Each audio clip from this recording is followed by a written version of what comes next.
Ya ngomongnya itu, kenapa kenapa ususnya nggak keluar, bagian tubuh kamu kenapa nggak membengkak, sekalian kamu bawa ke hospital terus kamu mati di situ, ngomongnya kayak gitu.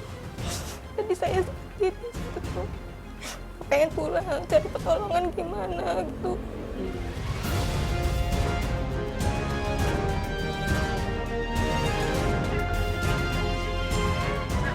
Berawal dari bisa jadi korban trafficking itu memang keadaan ekonomi yang pertama ya.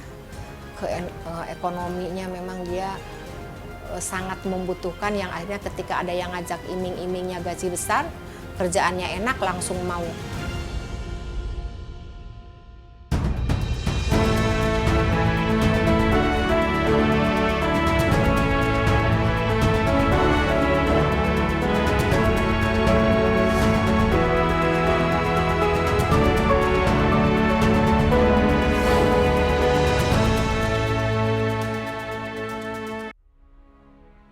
Cirebon menjadi salah satu kabupaten penyumbang pekerja migran terbanyak di Indonesia. Data Badan Perlindungan Pekerja Migran Indonesia atau BP2MI pada tahun 2023 tercatat setidaknya ada 10.552 pekerja migran dari Cirebon yang bekerja di berbagai negara seperti Malaysia, Singapura, Taiwan, dan Arab Saudi. Namun, tak semua pekerja migran asal Cirebon yang bekerja ke luar negeri mendapat penghidupan yang baik. Tak sedikit dari mereka harus tertimpa masalah, menjadi korban kekerasan, pelecehan, perbudakan, hingga perdagangan orang. Hal itu yang melatar belakangi seorang ibu di Palimanan Barat bernama Eis Suhartati bergerak untuk melindungi pekerja migran dan membantu mereka keluar dari berbagai jerat permasalahan. Ia mendirikan sebuah yayasan yang diberi nama Yayasan Banati sebagai wadah perlindungan, pemberdayaan, dan edukasi pekerja migran tentang faktor-faktor penyebab perdagangan orang dan cara mencegahnya. Berawal dari bisa jadi korban trafficking itu memang keadaan ekonomi yang pertama ya. Ekonominya memang dia sangat membutuhkan, yang akhirnya ketika ada yang ngajak iming-imingnya gaji besar, kerjaannya enak langsung mau. Nah, yang kedua dia kurangnya ilmu pengetahuan ya, mungkin kurang komunikasi. Harusnya kalau mau pergi ke sana harus tanya-tanya dulu mana PT yang legal, yang terdaftar di Dinas Tenaga Kerja gitu kan, yang boleh rekrut misalnya. Eis sudah 2 kali berkecimpung pada isu perlindungan perempuan dan anak. Awalnya, ia membuat lembaga swadaya masyarakat yang mengadvokasi hak-hak pekerja seks komersial di Cirebon pada 2004. Eis melihat banyak dari PSK yang terpaksa menjajakan diri karena dijual oleh suami atau kekasihnya. Pada akhirnya, sebagian dari mereka mendapat pelecehan, kekerasan, bahkan penganiayaan. Masalah begitu peduli terhadap perempuan itu karena keadaan ketika perempuan teraniaya itu kok nggak ada yang bela gitu kan. Jadi kasihan misalnya kok orang itu dari rumah pergi malam-malam kemana gitu kan ya. Jadi dia karena terpaksa tidak bisa cari duit yang akhirnya jual diri seperti itu. Tapi dia kan korban sebenarnya sih. Dari hasil LSM awal PSK itu, maka ternyata PSK itu mereka korban bener. Mereka korban dari rumah tangga, korban dari ketika awal pacaran dijual sama pacarnya gitu kan. Banyak sekali korban-korban yang memang mereka menjadi seorang PSK. Tak hanya di skala lokal, perjuangan Eis untuk memberantas perdagangan orang juga sampai ke tingkat nasional. Ia ditunjuk oleh Menteri Pemberdayaan Perempuan saat itu, yaitu Mutia Hatta dan Yohana Yambise, sebagai salah satu tim perancang Undang-Undang Nomor 21 Tahun 2007 tentang pemberantasan tindak perdagangan orang atau Undang-Undang TPPO. Alhamdulillah sekarang para pejuang trafficking ya, Masya Allah begitu semangatnya. Saya ketika rapat kemarin misalnya belum lama tuh di Kupang, luar biasa. Jadi sudah sampai ke daerah sudah sampai bukan hanya dari pusat tapi sampai ke daerah, membuat tim itu gugus tugas di tiap-tiap kabupaten kayak Cirebon sudah ada. Salah satu kegiatan yang rutin dilakukan di Yayasan Banati adalah pemberdayaan perempuan. EIS mengumpulkan eks-pekerja migran untuk dilatih berbagai keterampilan, mulai dari merajut, menjahit, hingga membuat kue. Harapannya, para ibu tersebut bisa mandiri secara ekonomi dan tidak kembali menjadi pekerja migran yang rentan mengalami kekerasan dan permasalahan lainnya. Mungkin dari kegiatan pemberdayaan ibu-ibu yang ada di sini, harapannya apa sih Bu sebenarnya? Harapannya bisa mandiri ya. Jadi karena program kami ini meningkatkan kualitas hidup perempuan, yang mana seorang perempuan tidak ketergantungan ekonomi dari siapapun, termasuk itu suami. Ya. Jadi seorang istri harus bisa mencari uang sendiri. Karena ketika istri minta uang sama suami dan suami tidak memberikan, itu rasa sakit hati tuh kalau sering malah bertumpuk, nanti meledak gitu kan ya. Jadi seorang istri harus bisa mencari uang sendiri. Tak sendirian, EIS juga mendatangkan guru atau pelatih untuk mengajarkan para perempuan di Yayasan Banati berbagai keterampilan. Salah satunya Iis Lismawati yang sudah bergabung menjadi fasilitator di Yayasan Banati sejak 2010. Ia mengajarkan para ibu membuat tas dan macam-macam pernak-pernik dari rajutan. Iis mengaku senang ketika ilmu yang ia punya bisa diamalkan dan bermanfaat, apalagi untuk para korban yang pernah mengalami kekerasan atau perilaku tidak mengenakan lainnya.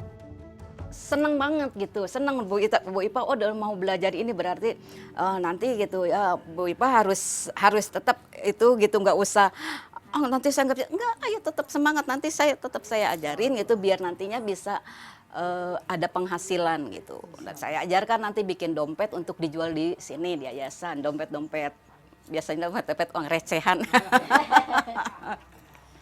Kalau manfaat saya ya ikut dengan kegiatan di sini tuh gimana ya, kayak pokoknya seneng, saya kayak tidak ada beban gitu, tidak ada beban kalau dari rumah, apalagi suami udah almarhum gitu ya, nggak ada kan, kalau di rumah kan jenuh, tapi kalau di sini di yayasan ada kegiatan itu saya langsung lari ke sini. Manfaat lain juga dirasakan oleh Sunemi, eks pekerja migran yang kini memilih untuk tetap bekerja di Indonesia. Sebelumnya, Sunemi pernah menjadi pembantu rumah tangga di Arab Saudi dan Oman selama 14 tahun. Meski mendapat majikan yang baik dan tak menjadi korban kekerasan, namun Sunemi terpaksa pulang karena permintaan anaknya. Yang saya rasakan tuh inget ya, kalau ada pesawat terbang, inget mau pulang, inget anak-anak di sini. Kalau udah pulang ke sini, inget ya pengen pergi lagi gitu. Iya, ya kesedihannya sih kalau hari Lebaran tuh inget sama anak-anak, jadi kadang teman sama temen tuh bertemu nangis. Iya gitu. Enggak, kata anak saya mau udah di rumah aja, mama udah tua, karena nggak ada yang ngurus adik saya tuh gitu. Jadi saya tuh ya terpaksa.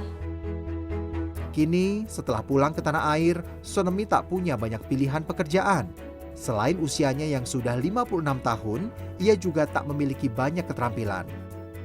Sunemi kemudian memilih bergabung ke Yayasan Banati untuk bisa belajar menjahit. Harapannya, ia bisa membuka usaha agar bisa terus membantu keuangan keluarga. Ya kegiatannya ya itu lihat ibu jahit gitu. Kan saya pengalamannya belum banyak jahitnya itu. Kalau saya kan cuma hanya jahit itu nggak sekolah sih, cuma otak saya sendiri. Ya yang saya sampaikan pada alhamdulillah ibu itu orangnya baik ya. Ya baik, suka ya Raneka ngajari gitu, bikin ini, orangnya sabar, ibu cerdas, pandai, alhamdulillah.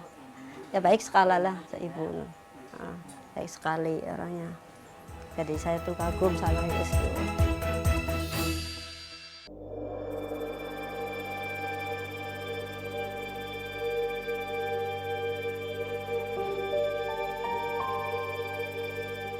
Ya ngomongnya itu, kenapa ususnya nggak keluar? Bagian tubuh kamu kenapa nggak membengkak? sekalian kamu bawa ke hospital, terus kamu mati di situ. Ngomongnya kayak gitu.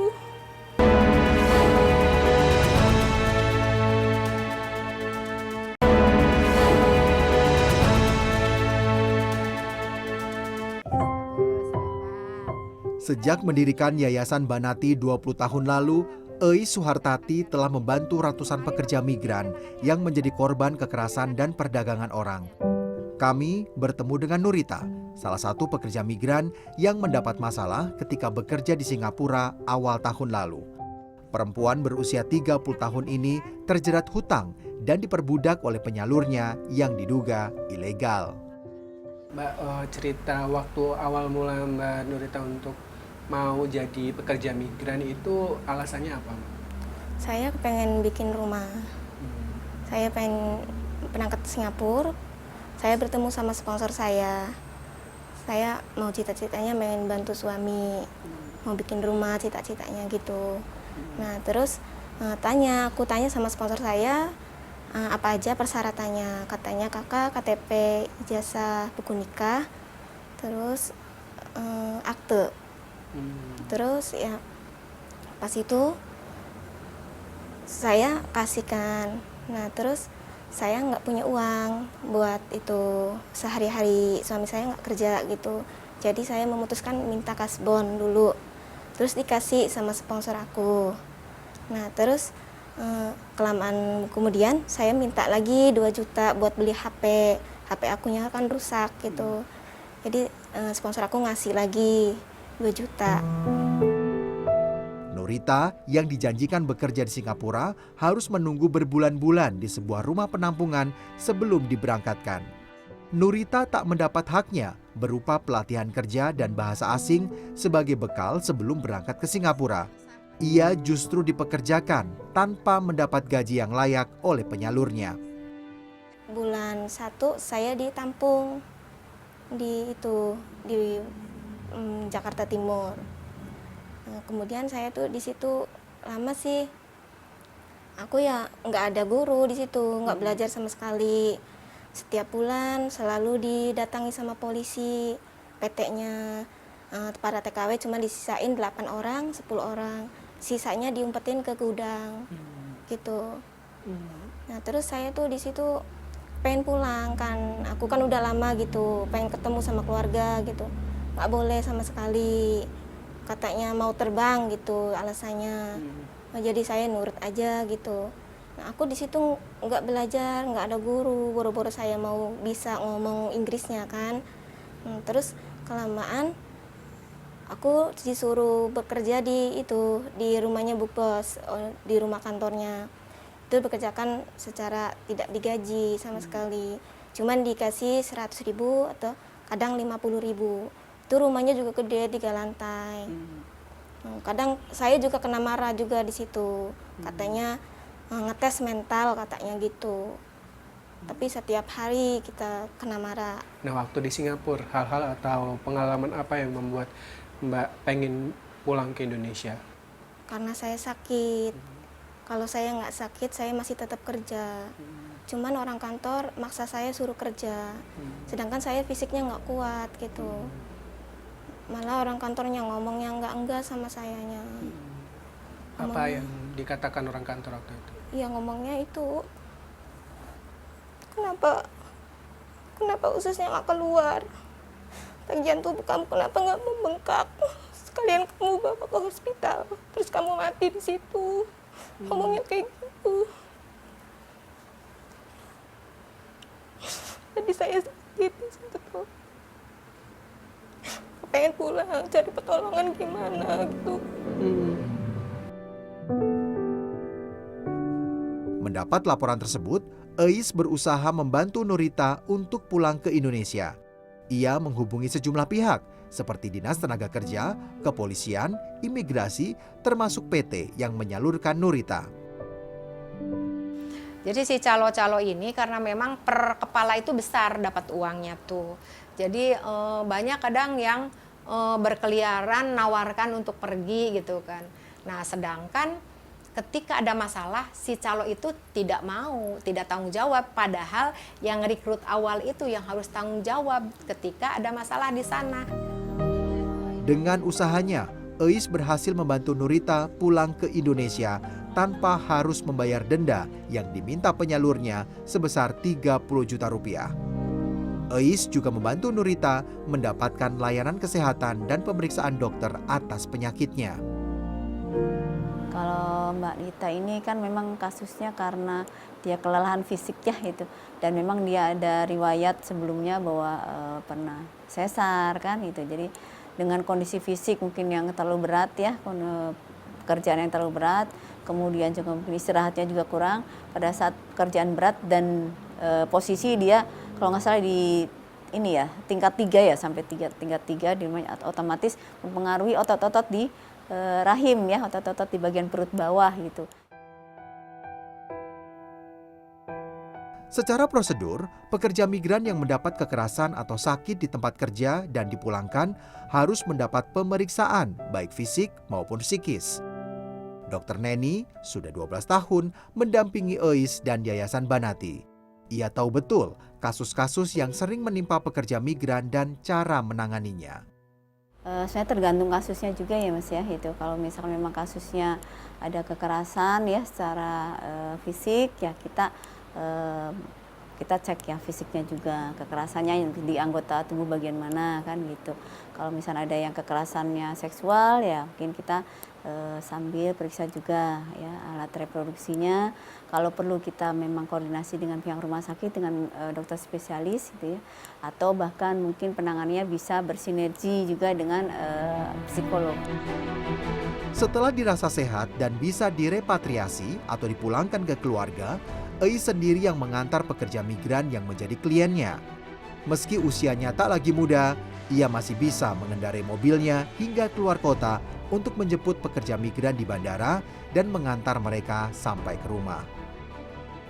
Saya juga terima kasih sama Yayasan Banati sama Ibu Eis sudah bantu saya bisa pulang dan saya bisa berobat di sini, Indonesia. Tak ada yang lebih mengharukan dan menyenangkan bagi Eis selain melihat anak dan ibunya kembali bertemu setelah terpisah begitu lama. Apalagi melihat kelegaan orang tua pekerja migran setelah berbulan-bulan khawatir saat anaknya terkena masalah di negeri orang. Ada klien yang sangat ketika saya nangisnya lama itu, dia itu tidak, ketika pergi itu tidak wawuh sama ibunya. Nah, ketika musibah di sana, dia bilang bahwa saya temukan saya sama ibu saya meminta maaf. Itu terharu sekali ketika dia sungkem sama ibunya ya minta maaf, terus wah saya nggak kuat itu, saya keluar nangis dulu baru masuk lagi. Ketika saya mengakurkan antara anak dan ibu mungkin itu kelemahan saya tidak bisa ditutup-tutupi ya kalau misalnya karena saya sangat mencintai ibu saya gitu. Kalau orang tuanya pergi, otomatis anak akan dititipkan, ya, dititipkan entah ke neneknya, entah ke bibinya, entah pokoknya ke orang mungkin keluarga terdekatnya. Itu sangat berpengaruh juga dengan pendidikan anak. Kadang ada juga yang yang penting disekolahin, tapi di rumahnya diabaikan, gitu dibiarin.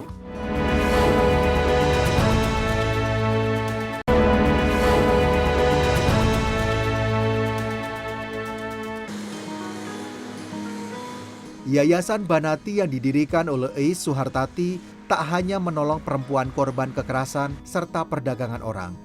Eis juga mendirikan pendidikan anak usia dini atau PAUD untuk mendidik anak-anak yang ibunya harus merantau jauh ke negeri orang untuk menjadi pekerja migran.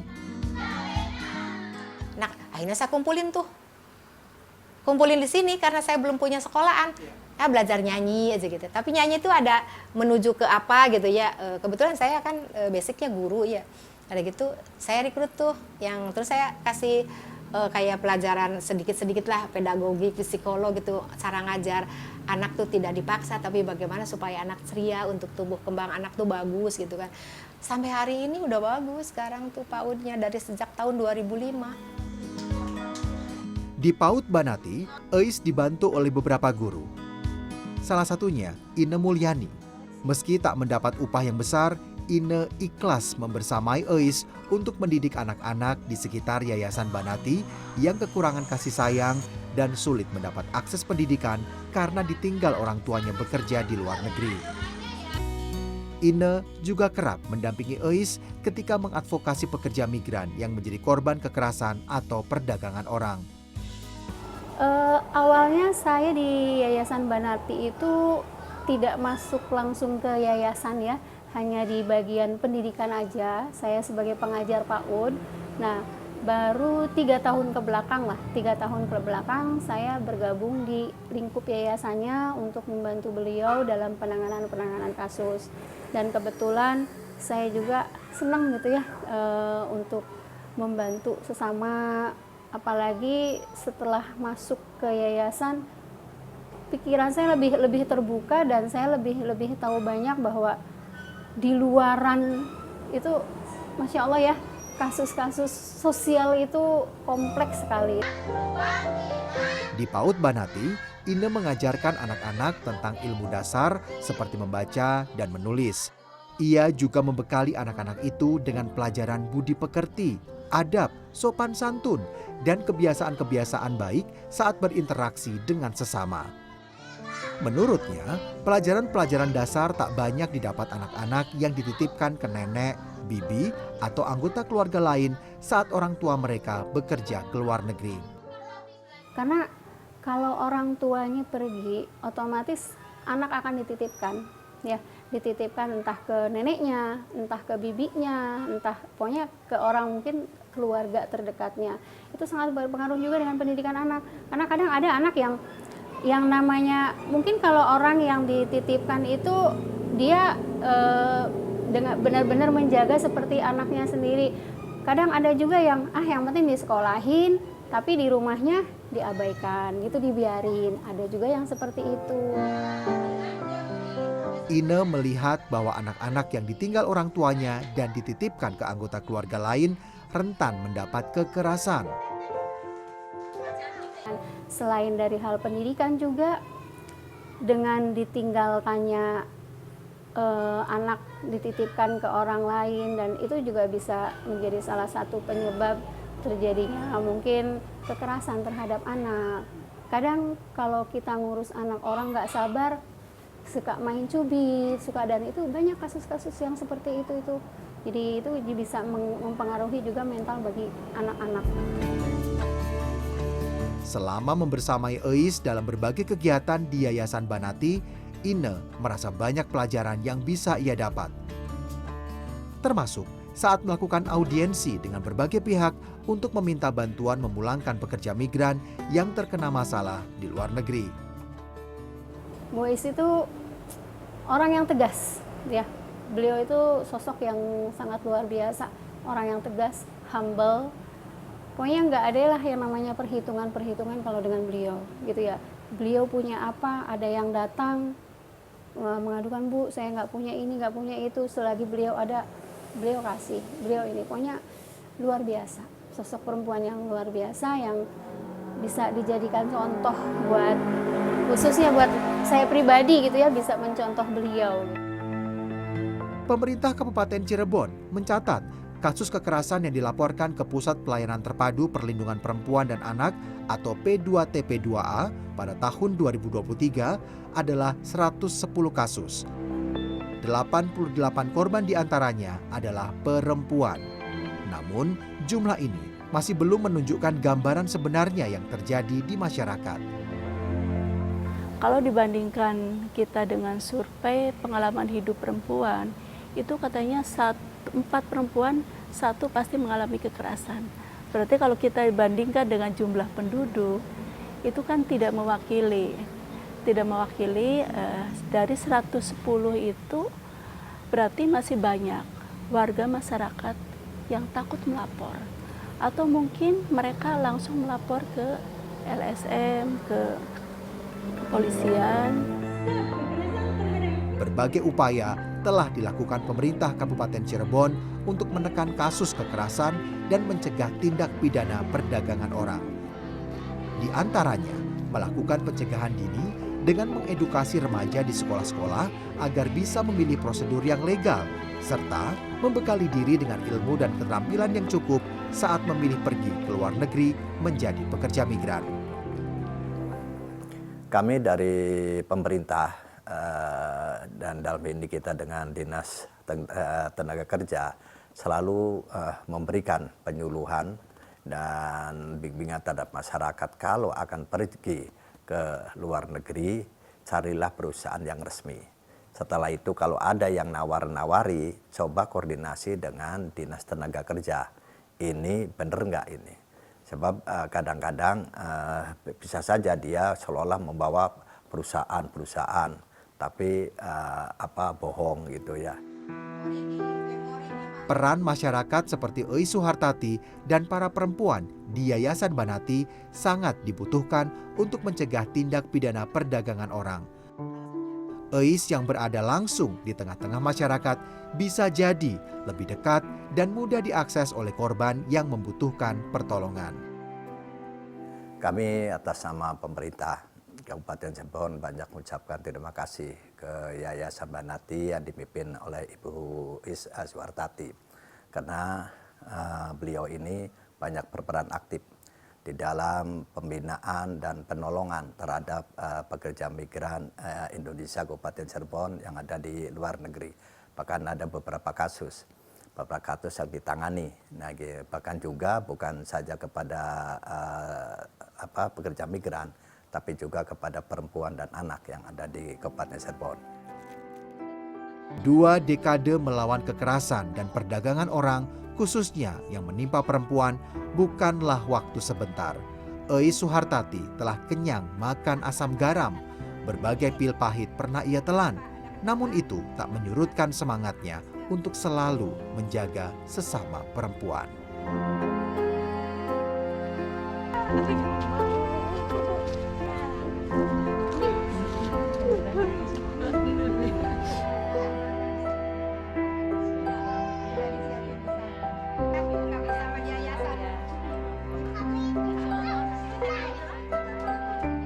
Iya, itu sangat menyakitkan ya ketika pintu gerbang saya digedor-gedor, terus saya katanya germo, saya nyimpen para PSK gitu kan di rumah kontrakan saya gitu. Terus lah banyak sekali, sakit sekali gitu. Tapi di hati saya tuh menjadi satu kekuatan bahwa ini adalah jalan untuk menuju ke satu titik gitu keberhasilan saya. Gitu. Pernah juga dihujat yayasan ini gitu sama pengacara yang sudah profesional. Tapi saya hanya punya Allah gitu. Allah selalu bersama saya. Sampai hari ini alhamdulillah.